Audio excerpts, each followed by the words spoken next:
Good morning, buenos dias, and thank you for tuning in today. On behalf of Mitchell Kaplan and all of us at Books and Books, I welcome you to our first ever virtual Breakfast with Hope, a monthly reading and discussion group hosted by Hope Torrents and presented with the generous support of the Sylvester Cancer Center. Before the pandemic, our group would all meet at Books and Books in Coral Gables for an early morning breakfast and discussion every last Tuesday of the month. Now, we're finally able to bring this discussion to you virtually. So grab a cup of coffee and join us. We can't serve you breakfast, but we're going to do our best to keep you engaged. Hope Torrents is the museum educator and director of the Fine Art of Healthcare program at the Low Art Museum, University of Miami, where she's worked since 1999. Hope's work there is one step in preparing future healthcare providers to be better observers and communicators. The goal is for them to have a more holistic view of their patients and families. Hope's interest in creating this book club on health and well-being was in part propelled by her conviction that with the right training, those in the medical system can improve in the fields of compassion, visual acuity, debiasing, and collaboration. In conversation with Hope this morning is Theresa Brown. Theresa Brown, RN, works as a clinical nurse. Her regular column appears on the New York Times opinion pages, as well as on the Times Opinionator blog. She has also been a contributor to the popular Well section of that paper and writes for CNN.com and other national media. Brown received her BSN from the University of Pittsburgh and during what she calls her past life, a PhD in English from the University of Chicago. Before becoming a nurse, she taught English at Tufts University. Today, her focus is medical oncology and end-of-life issues. Her book, the one we're focusing on this morning, is The Shift, One Nurse, 12 Hours, 4 Patients' Lives, which invites us to experience not just a day in the life of a nurse, but all the life that happens in just one day on a busy teaching hospital's cancer ward. Throughout this morning's broadcast, you're invited to ask questions by clicking the Ask a Question button at the bottom of the screen, and we'll get to those right after their talk. You can find The Shift for purchase at Books and Books below by pressing the green button. Every purchase you make helps keep Books and Books up and running, so please, folks, don't hold back. We'll be doing these talks every month, and Hope will announce the next book to you today. And now, without further ado, I'd like to welcome our guests to the stage. Hi, Hope. Hi, Christina. Hi, Theresa. Hi, Christina. Thank you for the lovely introduction. Yes, thank you so much, Books and Books. Really appreciate this opportunity to bring, even though it's virtual, talks about health and well-being, which I think is much needed these days. And Theresa, thank you so much for coming on today and talking about your book. Really excited about this talk. Yeah, it's my pleasure. And I want to tell people how Hope and I met over email. They do a weekly meditation at the Art Museum, and she emailed me about it, and I'd gotten a whole series of really strange emails that day, and I wrote back, I don't think I was rude, but I was a little bit curt. You were. It was like, who are you and what do you want? Yeah, and she wrote back and said, no, I just thought this might help you, and I thought, oh wow, okay, and then I looked into it more, and I've done it. Not as many times as I would like because things keep coming up on Tuesdays, but it's quite lovely. And you can go to the Lowe's Art Museum if you're interested. And it's a guided meditation through 2 paintings, and it's just amazing. So there's my pitch for Hope. Yeah, thanks a lot for that plug, and with the Lowe's Art Museum, thanks too. Great. So I have some questions about this book. I did read it, The Shift, One Nurse, 12 Hours, 4 Patients' Lives, which is wonderful. And the first question I have was it your intention to write for both professionals and the layperson? because there's a lot of medical sort of jargon in it, but also just poetry, and it was really lovely. Oh, thank you. Yes, I was trying to write for both audiences. And it's interesting how my first book is called Critical Care, and it's about my first year of being a nurse. And everything was so fresh that the book has that feeling like I was learning things. So the book is a lot about the things I was learning. And it doesn't have that same feeling of being kind of immersed in the culture of the hospital. But then when I wrote Critical Care, I had totally lost that naive approach. And there were constantly moments where my editor, who's not in healthcare, would say, well, what is this? So I had talked about, some of you may know, but many of you may not. In any teaching hospital, there's a hierarchy of doctors. So there's the attending physician, who's the most senior person. There are fellows, and then there are interns and residents. And each of them answers to the person above them, and the person who's lowest on the totem pole has kind of the responsibility for gathering all the information, doing the patient exam, and then what the questions are go up the line. And it's the attending who in the hospital every day rounds, goes to each patient's room with that whole team of people. So this had become so familiar to me, and I sort of wrote about it very quickly. And Amy, my editor, said, I don't have any idea who these people are. Like, who are they? What do they do? And so Yeah. Then I had to think about and figure out how to explain that in a way that wasn't boring, and there were a whole lot of instances like that where she would say, oh, what is that? And also kind of call me out on things. Like if you remember, there's a story where a patient had come back from a scan, very, very elderly patient who was actually very near the end of her life. And I walked into the room and her daughters were in the room. This is a story I'm remembering in the book. It's not one of the patients in the book. But I walked into the room and her daughter said, these are not her teeth, her dentures. And my reaction to that as the nurse was, well, first of all, how weird. And there's a whole long, like I called CT and talked to people, and nobody knew what had happened to this poor woman's dentures, and also the person whose dentures she ended up with. But anyway, my reaction was, well, why are you focused on her teeth? She's almost dying. Who cares about her teeth? And my editor said, that's terrible. Of course her teeth matter. And she said, because to the lay person, if you can't take care of someone's dentures, how can you take care of their body? Interesting. And yeah. I had not looked at it that way at all. So it was like really Amy was just so helpful that way, being the person on the outside and sort of forcing me to come out of that, out of my head and my own knowledge. Right. Makes complete sense. I feel like I'm making her sound very harsh. She wasn't. She's she's wonderful, and she's an amazing editor, and I really appreciated her honesty. Great. Good. So the next question I have is, I think most of us are aware that hospitals are preoccupied with the bottom line that potentially undermines quality care and patient-centered care.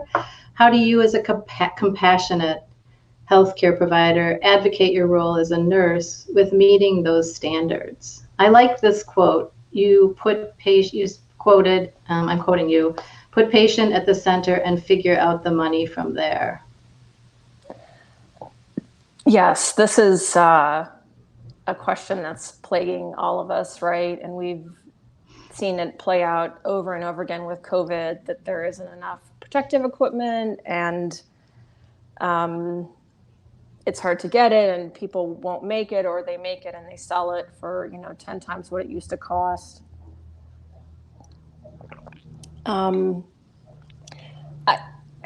The longer I stayed in nursing, the more challenging I found that dilemma.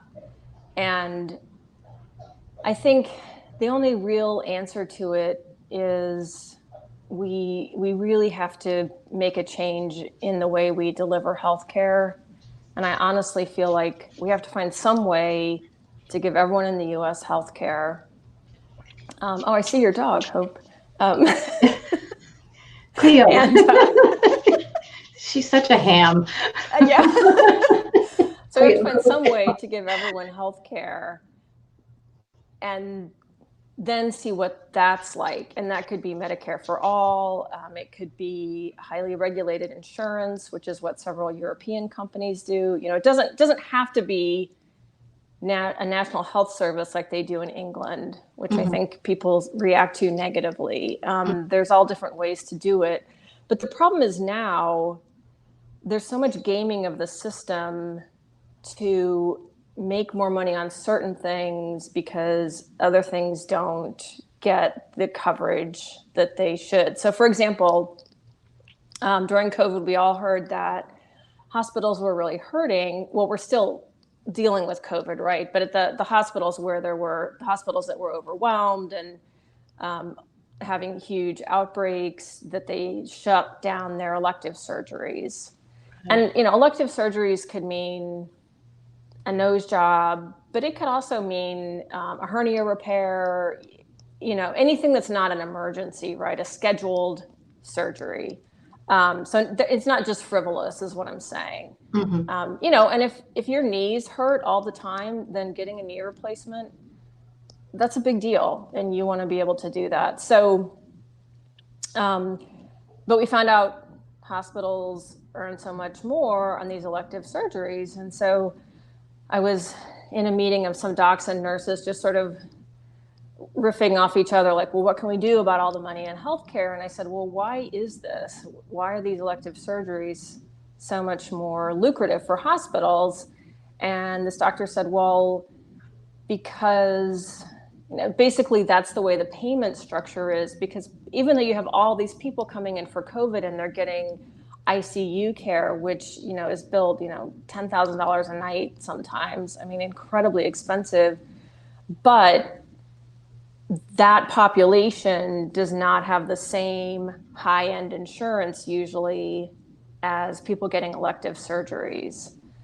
So it's just not as profitable for the hospital. And so that suggests that we need, sorry if this is getting a little too wonky and technical, but we need like a real reorganization and everyone to have coverage, and everyone's coverage needs to be basically the same. And if people want to pay more for extras, that's fine. But until there's an equality like that, you're never going to get this gaming of the system to slow down or reverse in any kind of meaningful way. And just a really good local example is we have a women's hospital here, McGee and Women's, and UPMC Medical Center transferred a lot of their orthopedic surgeries to McGee because since it's a quote unquote specialty hospital, they can charge more for those surgeries.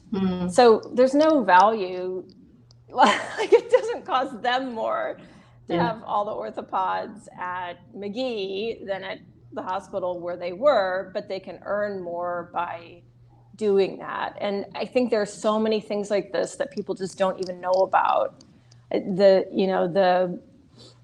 The curtain in front of payment for healthcare is about a mile thick, and the ordinary person just doesn't see behind it, and it doesn't come up unless you get sick. So, so as a nurse, the more I learned, the harder I found that. And what I would do is, even though the system isn't focusing on the patient and figuring the money out from that, I would still try to do that. I would still try and stay extra with people. I would still try to be there for them. I would push as hard as I could against the system. And especially when I in the hospital, I did that. But also when I was in home hospice, this patient needs this drug right now. We need to make this happen. And I can be very persistent over the phone. Thank God for you all as advocates, because I think it makes a huge difference in a patient. Yes. Yes. Yeah. Yeah. And it shouldn't take 5 phone calls to get someone their pain medication in time. But, if it does, I will make those 5 phone calls. Mm-hmm. But after a while, it's exhausting. Yeah, I can imagine. Yeah. Another quote I like was, nurses are the hospital's mechanics, its sprockets and gears. Can you explain a little bit what you meant about that? What you mean about? Yeah. And again, I'm going to talk about what we've all seen with the COVID pandemic is, usually coverage of healthcare is a lot about doctors. And really during COVID, we finally saw nurses and saw what nurses do. And I'm hoping people have a better sense of that nurses as the gears and sprockets, but I will spell it out. So, for example, you have a patient come in and, they get diagnosed with COVID. And so they're having trouble breathing. They go to an ICU room. Well, the doctor is going to say what medications they need, what ventilator settings they should have. Although I think even some nurses within parameters can adjust vents. But it's the nurse who's going to be going into the room, administering those medications, helping the patient with whatever they need, seeing how they're doing on the ventilator. And 2 stories that just make me so incredibly proud of my profession. I don't know if people heard about this, but there was a lot of talk about how patients are dying alone of COVID because their families were not allowed to come into the hospital. And what has come out is that a lot of these patients were, I feel like I'm getting choked up. They were dying without their families there, that's true. But their nurse would make sure to be with them and would, if he or she could, would FaceTime their family so the family could at least look at them, have a chance to say something, and really make that moment happen in the only way that they could, which is incredible, and is also an incredible burden for those nurses because they're not hospice nurses. People who've done that job are, I wouldn't say it's comfortable, but it's familiar. But that's just, that's like, in terms of the hospital, that's like the littlest, tiniest gear, right? And all it does is turn some other little gear, just a little bit. But then out in the world, it's the gears of that patient's family and in their hearts. Such a huge difference has been made for them. And then I just read a great article in the Washington Post about how we still don't have enough of the N95 respirators that we need and how this is really hard on nurses. And this was focusing on one nurse at Johns Hopkins who her patient was starting to decompensate, crash, fail, whatever word you want to use. And she was totally gowned and gloved up because she was in a COVID room. She couldn't leave the room with, like, there's a protocol for what you do when you leave the room. You can't just rush out of the room. But she needed help. So she just banged on the window and other people came in. And then every night after work, she would go home to her family and worry about giving the illness to her kids. So that combination of someone being trapped with a disease and then needing help, and how am I going to get that help?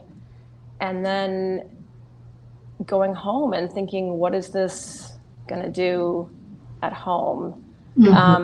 So that's a sort of, intermixing of all these different kinds of gears. But in the book, you really see it, how I'm the nurse. So I have a patient who turns out to have a very different problem than we thought.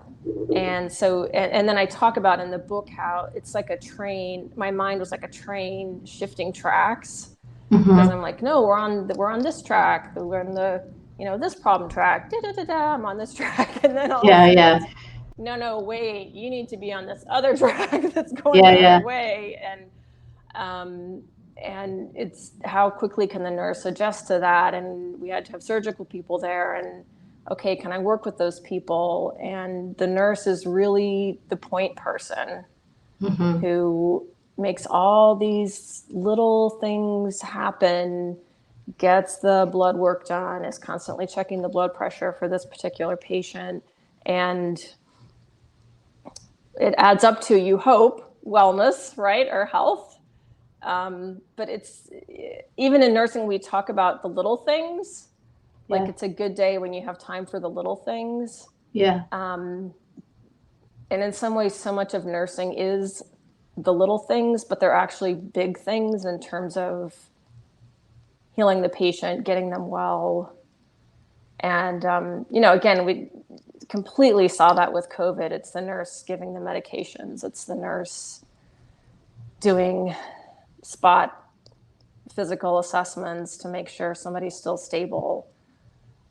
So there's all different metaphors people use, but I like that, thinking of one little cog. And, it's sort of like, those kids' toys where they show like the inside gear, one cog turns and then another and then another and then another. And wow, at the end of that, you get a diagnosis. Or No, and you traverse those different patients' needs so well. And you also, I liked what you did, for example, for Sheila, when she was going down for surgery and they brought the gurney up, and you said you wanted her to walk. I know you said that one of the nurses thought that was terrible, that she might fall, but you wanted her to walk from her bed to the gurney and get on herself, so that she would be empowered in a way to know that she was able to do that. And even just giving, I think it was Candace, who was the sort of challenging patient. Yes. Just not getting upset or angry with her, but being sympathetic to what it was that she needed. Whether it was more wipes to disinfect her room, or a more comfortable chair for her cousin or sister. I can't remember who was helping her, but her cousin. Traversing and being able to understand what people needed, but also the doctors themselves, and sort of walking that fine line between not alienating and not overpowering, but just sort of negotiating with doctors to do the right thing. Yes. And I should give people just a little background about the book. So it's one day in the life of a nurse, me, on a bone marrow transplant floor. So if you don't know what that is, bone marrow transplant is what we do for people who have severe leukemias, and I'll just leave it at that. There's two different kinds, and it can get more complicated and more specific, but I'll just leave it at that. Severe leukemias, some lymphomas, and it's when people are basically given, so there's this huge dose of chemotherapy that essentially wipes out their bone marrow and wipes out their immune system to kill the cancer. And then we give them someone's new, it's actually not bone marrow anymore, it's stem cells, but we still call it bone marrow transplant. We actually give them someone's stem cells, and then that becomes their new bone marrow and their new immune system, although that process takes time. But so these are the sickest cancer patients you'll probably ever see. just as a general group of people. So they're very sick, and it's complicated taking care of them. And I loved that job. I really, really loved it. And so I was thinking about what I want my second book to be, and came up with this idea about what about just one day in the hospital. And I told my agent, who's a wonderful person, I said, "Oh, Jill, this is my idea." And she said, I don't think there's enough there. And I said, "Well, let me show you." And I, for 3 days, wrote sort of draft of a proposal and sent it to her. And she said, "You know what, Theresa, you surprised me. There is enough." And so then the challenge was, well, what day is this going to be? And I had a real day where I had 2 patients. I was worried about both of them. Both of them ended up doing quite differently than I expected. And at the end of that day, I really was struck by, as a nurse, all you have is your 12 hours. I can't change what happened before, and I'm not going to be there after, right? I mean, I might come back the next day, but there's 12 hours I'm going to be gone. So, because I have to go home and sleep and eat and all that stuff. So all I have is that 12 hours, and it's my privilege and responsibility to make the most of that 12 hours. And so I picked those 2 patients, and the truth is I remembered nothing else about that day except for those 2 patients. So then I added in what would seem like important things to think about. So a patient who is probably going to go home. And it's interesting, I track in that why it takes her so long to be discharged from the hospital. And in so many of the interviews I did after the book came out, people brought that up. They said, "Oh, now I know why it takes so long to leave the hospital." Like, they still didn't like it, but they felt like, They understood. before it just felt like we were told we would leave at 11. It is 3 p.m., and yeah. Right. And we even started to tell, because the doctors would say, "Oh, you'll be out of here by 10 in the morning." And there was no way that was going to happen. And we said, "Please tell them to stop saying that, because it just makes them get mad at us. And it's not our fault." So, right. I'm the messenger. Yeah. You're going to leave at 2 in the afternoon. Maybe it'll be 3, Yeah. Anyway. And then Hope referred to Candace, who I wanted to put in a patient who was a quote unquote difficult patient. And there are patients who get labeled like this, which is not good, but it happens. And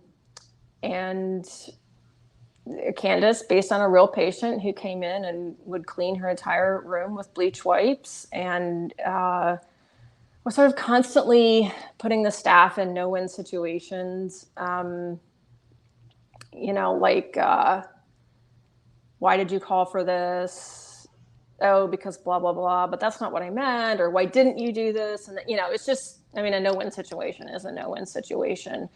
But this particular patient, she had just a terrible experience on a prior hospitalization. And it was remembering that gave me empathy for her. And most of the patients we called difficult patients would have a story like that, where something had just gone really, really, really wrong.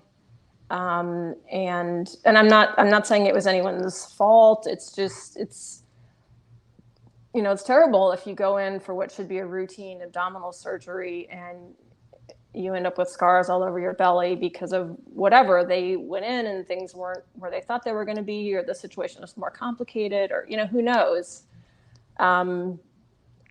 But most of the people who gave us the hardest time were just incredibly angry and mistrustful.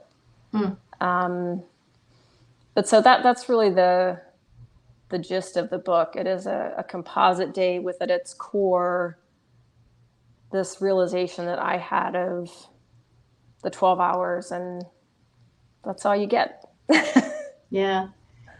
And I mean, having been on the other side, my husband was sick and in the hospital many, many times, and being the advocate for him, the fine line is you don't want to alienate the nurses, you don't want to alienate the hospital providers, but at the same time, you're trying to get something done for somebody that may not be able to speak for themselves. So it's a difficult position to be in too on the other side. So I sought out nurses that were understanding of that and the sort of the position of the person who's the advocate and not just the non-compliant or the difficult wife of the patient who's complaining all the time because he's not getting his pain meds fast enough, things like that. Right. And Hope knows this, and some of you probably do, but 3 years ago, I was diagnosed with breast cancer and just had my 3rd year mammograms, totally clean. Yay! Yeah, yay! But I at times was the difficult patient. I would get off the phone and say, I am the difficult patient. I mean, there were times when I knew just being passive, just go along with this. It's the best way to make it work out. But there was some misinformation I was given. Had a hard time getting an initial medical oncologist appointment. I had a series of problems getting the results of mammograms and even the results of my initial biopsy. And just, I got really, really angry, and I wasn't inappropriate. I didn't swear at people. I didn't threaten to sue the hospital or anything, but I would get what I thought was appropriately angry and then get off the phone and see I am the difficult patient, it didn't make me feel bad. It was just weird. Yeah. Yeah. Different role. Yes. But I know what you mean. You feel like you have to walk that line between being ingratiating and accommodating, but also advocating. Yeah. Definitely. Yeah. Yeah. So EMRs are now at the center of medical care, and as a nurse, you are expected to chart everything. And how do you maintain that sense of being present or in attendance when the focus is checking off boxes? And I just have to say another quote, which was, checklists are not the innovation because checklists are the substitute for care. The real innovation is for staff to create the safest environment for care. I would like to be encouraged to observe my patients rather than simply to keep a record that I have observed them. Yes. Right? Because you're checking off boxes, and how do you navigate got to look at my patient, got to observe what's going on with my patient, but at the same time I'm on my computer here having to do all these important things. Yeah, that is a huge frustration, and there's now evidence that shows that it's definitely contributing to burnout, because the problem is there's 2 problems at least, but one of them is there's very little streamlining. So every time this is a new thing we need to have the nurses check, or this is a new thing we need to have the doctors ask every patient about, nothing falls off the end. Mm-hmm. Like nobody says, there should be a finite number of things we're asking about because people don't have infinite time and we want them to be with patients. So things just keep getting added on and on and on and on and on. And then the second problem is that the chart, or we call it the chart, the electronic medical record, it's almost like the chart is the patient. So in the book, I talk about how assessing whether a patient will fall in the time I was a nurse at this same hospital just got more and more complicated. Like there used to be, 3 questions, and then each question had like 2 questions embedded in it. And so instead of a question, did fall education on patient, and you could check it, and then you could go into the room and talk to the patient about, we want to make sure you don't fall. Here's what I would advise. I didn't have time to do that well, and also go through the whole checklist. So I was checking that I was doing that, but to be quite honest, I wasn't doing it with any kind of thoroughness or consistency. But it was very important that I checked that I had done it.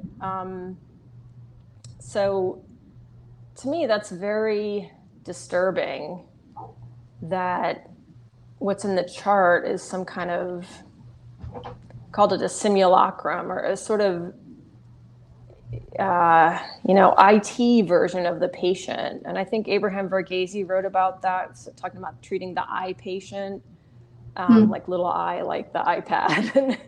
And one of my favorite examples of this is, we had a patient once who was Amish. She had made all of her clothes that she wore in the hospital. So she'd made this beautiful bathrobe and these beautiful long floor-length nightgowns. And there was a note in her chart that she had an artificial leg. And I'd done my morning assessment, and I was charting on, and then this note popped up, like, patient has an artificial leg. And I thought, really? I didn't notice an artificial leg. And but she has on these long gowns, and I mean, I would have checked her feet, but I wouldn't necessarily have gone up her leg. And then she was walking around in the hallway, and I can't demonstrate it on Zoom, but I was standing there, like, I turned my head like all the way upside down, like trying to watch her feet and her legs under her gown, and because I didn't want to go ask her. It seemed like such a bizarre thing to ask someone. And the aide came by and he said, "Theresa, what are you doing?" I said, "Well, the chart says she has an artificial leg, and I don't think she has an artificial leg." But so then we talked about it, because it was her age. Like, I don't think she has an artificial leg. So then I tried to change, and I couldn't get it out of the electronic medical record. She did not have an artificial She did leg? not have an artificial leg.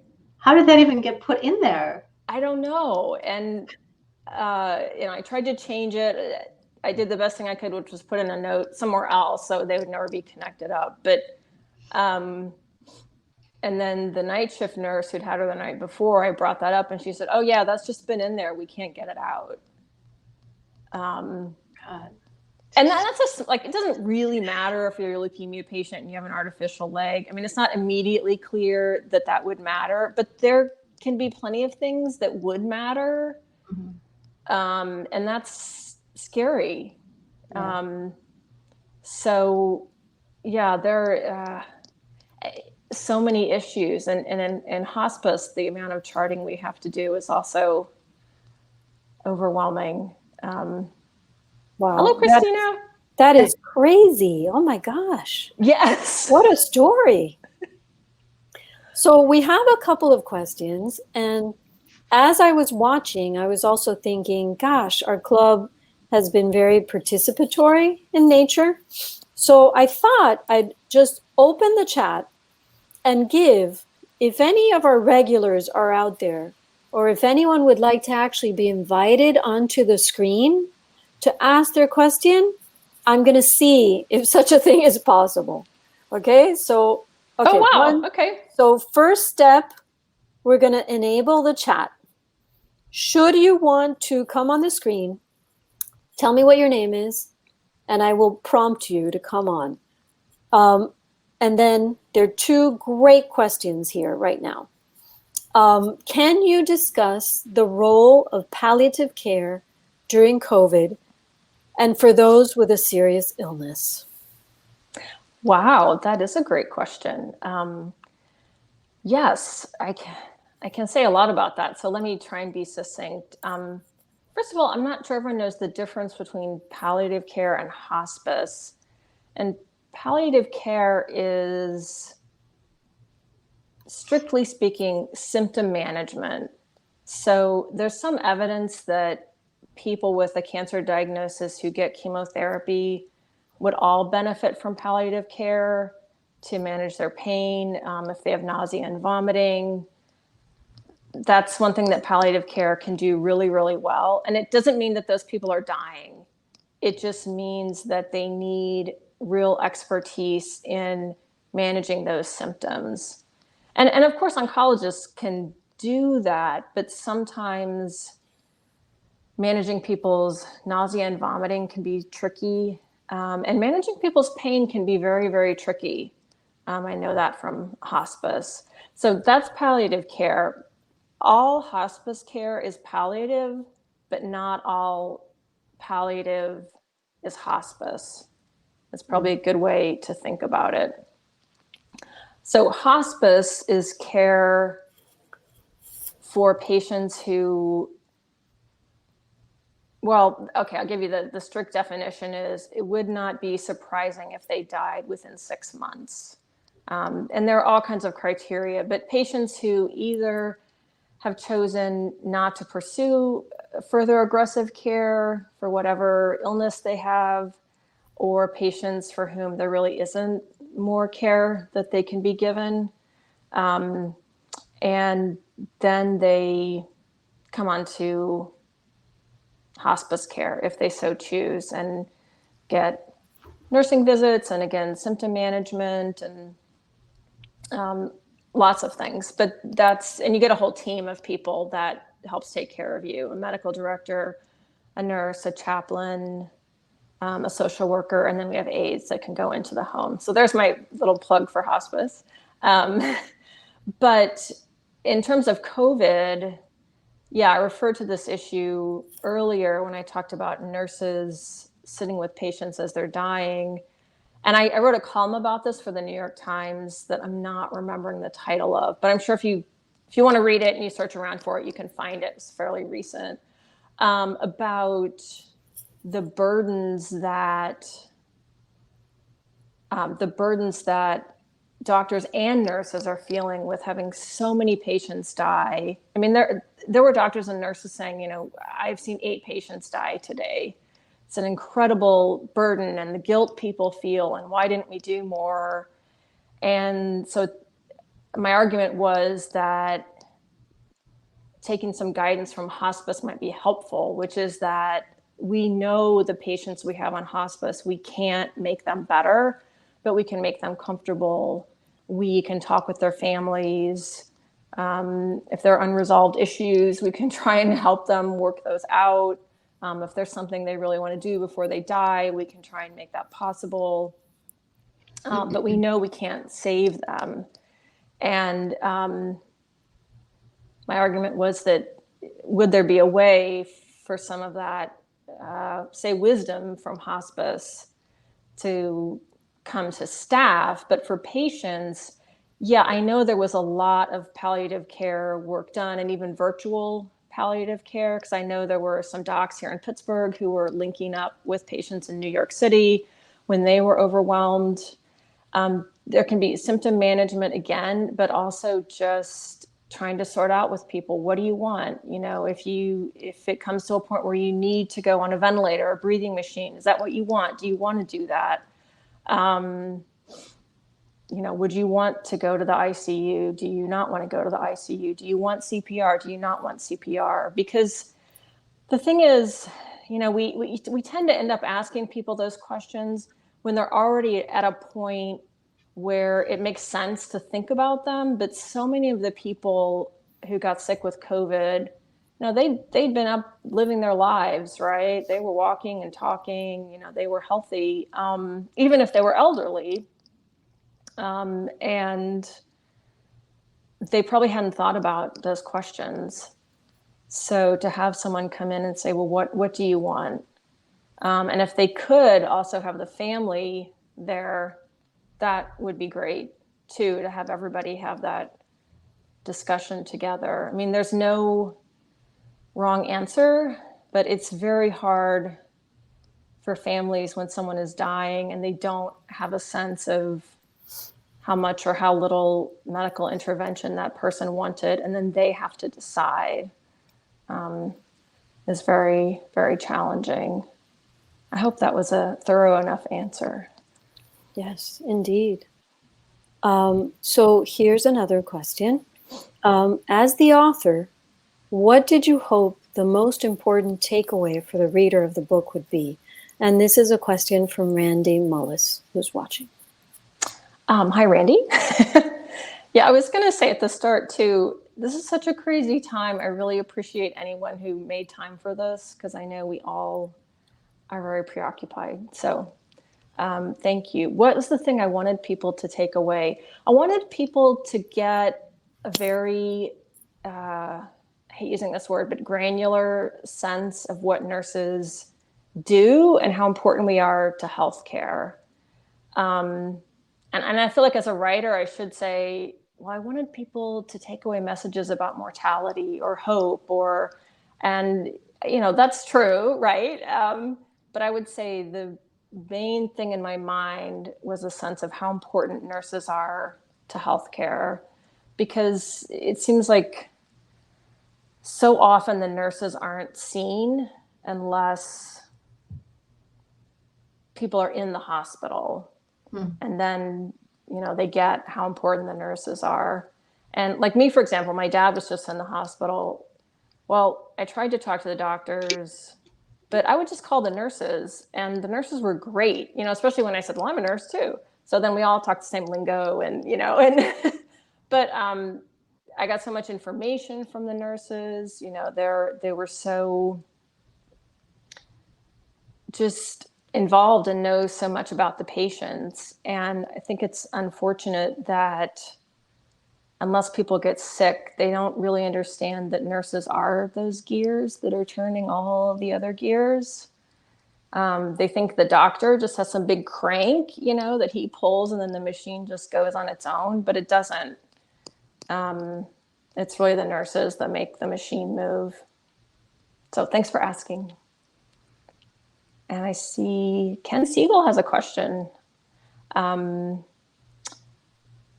Ken says, Theresa, I'm wondering what you want us to know about our failure to keep nurses and other frontline staff safe before COVID and, of course, during COVID, and what we need to do to protect them, I'm guessing it says. Yeah, this is a great question. Very, very sad topic. So I think most people have heard about this, but a really obvious answer is we needed more personal protective equipment, much, much, much more. And I just referenced this Washington Post article. There still aren't enough N95 respirators, and those are the most important masks for keeping out COVID, because there's a whole thing in that article, if you read it, about how the masks are constructed and why nurses and doctors need them. So there still aren't enough respirator masks, and it's terrible. There still isn't enough PPE. There aren't enough tests. The tests aren't quick enough. So this lack of resources really limited our healthcare system being able to be nimble. And you really need to be nimble if you're in a crisis. And we just couldn't do that. If patients come in, you give them a COVID test, it takes 2 days to get the result, or longer sometimes. You don't have the protective equipment to keep you safe, to keep other staff safe, to keep your family safe. So there's that issue of nurses getting infected, but then also the incredible stress and worry. And so that's another problem. So I was actually part of this group that set up a Wiki Wisdom forum to get nurses to talk about what was going on. And we just released our report. And this issue of mental health care came out so strongly that the nurses felt they were in such traumatic situations, either because of their worry about COVID or because of all the deaths they were seeing, or both, obviously, and staff dying too. Nurses and doctors that got sick and died, or that got sick and didn't die, but still they got sick, and some of them very, very sick, and just the total lack of attention to the mental health of these nurses in these situations. And what we're really worried about is there's going to be even more burnout, and nurses are going to leave the field, which they already are doing. So what we need to do after COVID, or we could start today, is, make more equipment, but also be respectful to our staff. I mean, there were nurses who worked in hospitals where doctors got N95 respirators and nurses didn't. And, that is just so profoundly disrespectful to the humanity of nurses. It's really just kind of unbelievable. So seeing, nurses for what we do, valuing what nurses do, caring for us, not expecting people to overwork to the point of mental and physical exhaustion. That would be a great start. Thank you, Ken.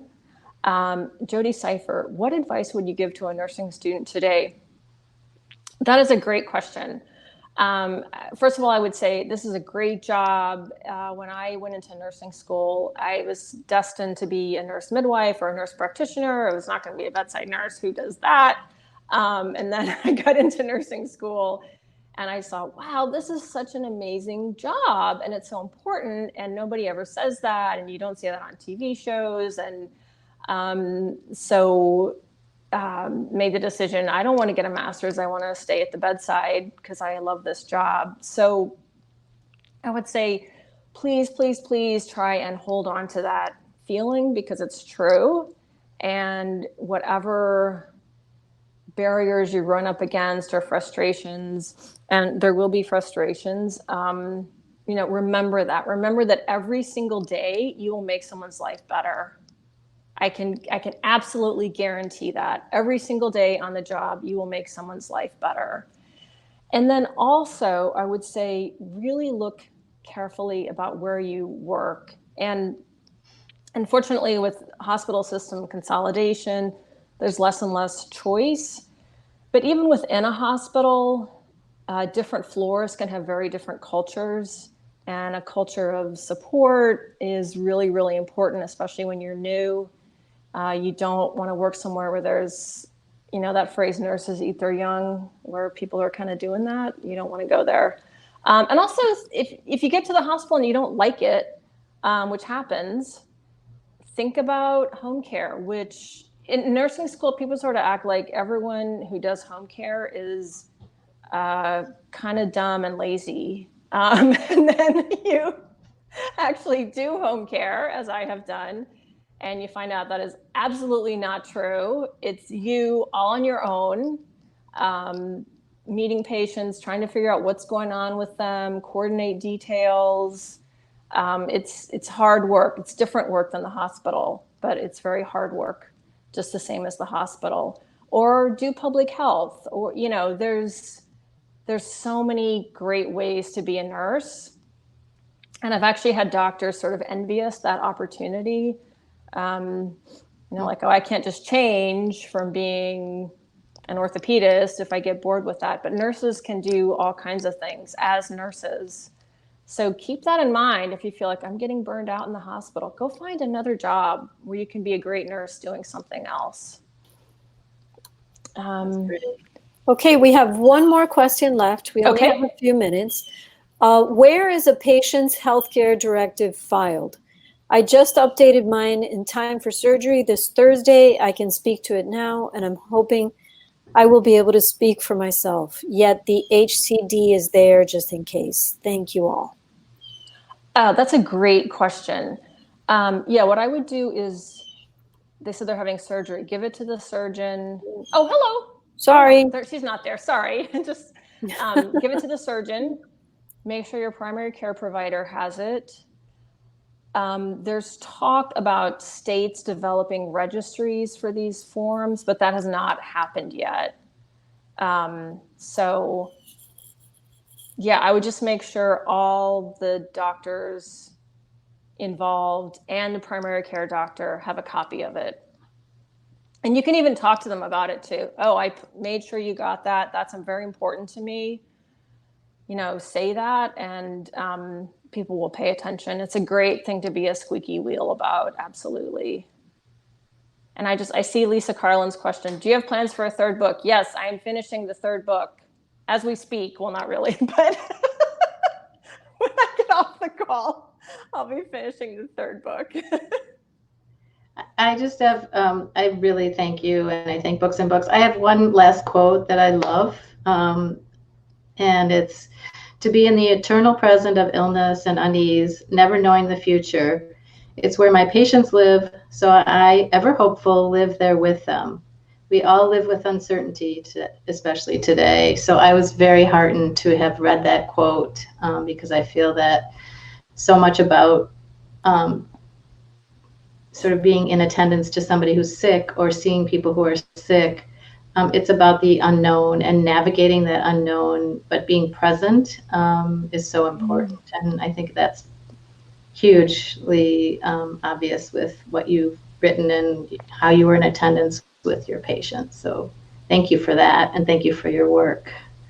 Thank you. Oh, and here's Judith Baggs saying, oh, Oregon, sorry, I know her. Oregon has a registry for pulsed forms.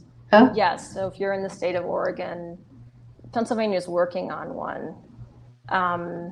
Anyway, but thank you, Hope, and thank you for giving us this opportunity to have an hour of hope. Yeah, okay. Thanks, Theresa. Hope. Thank you. What? Thank you both. This has been so insightful and so wonderful. Thank you. Hope, would you like to announce the next book? And let I forgot what it is. I don't know what it is either. So. Is Dr. Pozo on this? Is Dr. Pozo here? Dr. Pozo here. Is there a Dr. Pozo in the house? Do you remember the date, Hope, what? for the next club? Do you remember the date for the next discussion? I think it's October. Hold on. It's the last Tuesday of the month. So that will keep you up. October 29th. I think it's October 29th. Yeah. So it's October 27th. That's what it is, October 27th. And I will send you what the next book is. I think it's Dr. Pozo had sent it to us, and I'm sorry, I don't remember what it is. So thank you so much for your work, Theresa.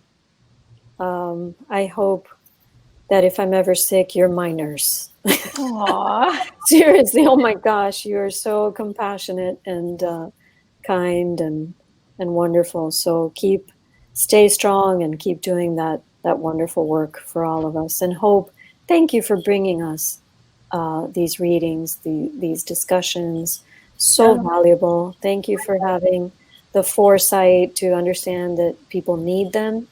And we're very proud that you're meeting at Books and Books. And, we know it's virtual, but it's going to be in person soon. And here's Dr. Gaterman saying the next book is In Shock.